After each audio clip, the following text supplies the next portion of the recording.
let's just talk a little bit about World Supercross. I'm super stoked that they are still around, that they found new investors. My conversation with the CEO, Adam Bailey, who, by the way, is a rider. So you know this guy is going to do the best for the sport because he's lived there. He's understood the struggles that a rider has to go through and what could be better. He's also, pretty much made one of the other biggest races besides Bercy and Supercross in America with the Australian Open.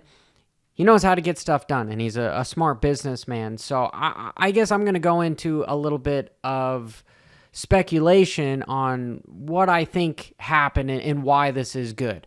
Okay, so they've got 6 rounds. And there was talk that there could be a couple being canceled because of lack of funding. And why would there be a lack of funding? Well, Mandala Capital, they said, hey, we're going to give you $50 million over a set amount of years, 3 to 5 years, whatever it was. And I'm sure pretty much how a business works when they have that kind of an investment is it's a monthly drip, right? We're going to give you $1 million for 50 consecutive months. Well, something might not have meshed with the vision, because usually when you have a hedge fund, these guys are all about bottom line and seeing money instantly. They're greedy. That's at least my interpretation of them, especially with the inside stuff that I get through the crypto world, which everyone thinks that it's very dark and anyway. But I'm not going to get into that stuff. I digress. The visions didn't align. Therefore, maybe they wanted more control over the company, and pretty much the holds the money makes the rules.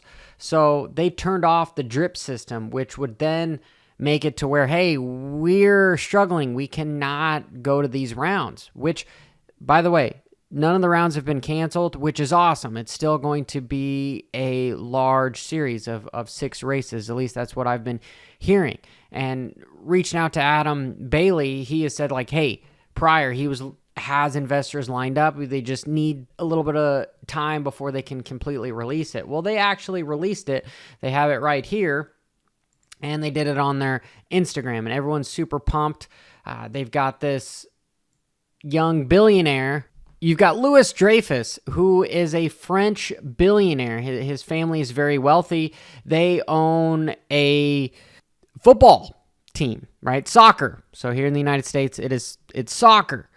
And he's young, so therefore he understands sports, and he's young, so he's all hip on the new trending things, which is great for the sport, especially if you're trying to broaden it and make it bigger. And then you've got a businessman by Juan Satatori who owns a billion-dollar investment firm, and then he's also got a blank check company, which is basically they help take private companies public by not going through an initial public offering with here in America, where you have to go through, there's lots of regulations and you have to hold the stock for 6 months. There's a lot of rules that go on, but if you use something like this, it's a loophole. You don't have to go through an initial public offering. So there's lots of money behind there. So this is the guy that knows the business and the checks and balances behind it. And then you've got Louis, I believe, is the guy that's going to help understand a little bit bigger of the vision. Not to mention, you've got Adam Bailey, the CEO over there, who is the rider, who has the vision. He owns it. He wants to make sure that this thing is a success, and he's going to make sure that it's in good hands. I'm super excited for this, and truthfully, man, I'd be a little nervous if you were the other competitors, because with competition brings innovation, and this is just going to step everyone's game up. And it's cool to see all the major outlets covering this, because at least on paper, you want to be behind them. And like I've said before, a rising tide lifts all ships. And yes, maybe I use that too much, but in this scenario, it works. We have such a small niche sport, and in order to innovate and inspire people around the world, you need to have it in stadiums and whatnot. And yeah, they have it in relatively smaller stadiums to where it's got a little bit more of an arena cross feel, but I've talked with these guys, and they're working on potentially having Bercy and making it bigger, because it's going to get bigger, and there might even be a bigger partnership where there's a race here in America. I don't see it potentially working with Feld playing nice with something like that, but it would certainly be cool to have that happen.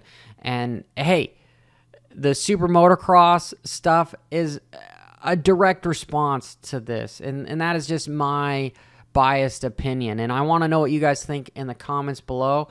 And stick around, because noon Pacific time, I've got the live show going where we're going to banter, talk about injuries, talk about the silly season. It's going to be a good one. Till next time. Bra da da da.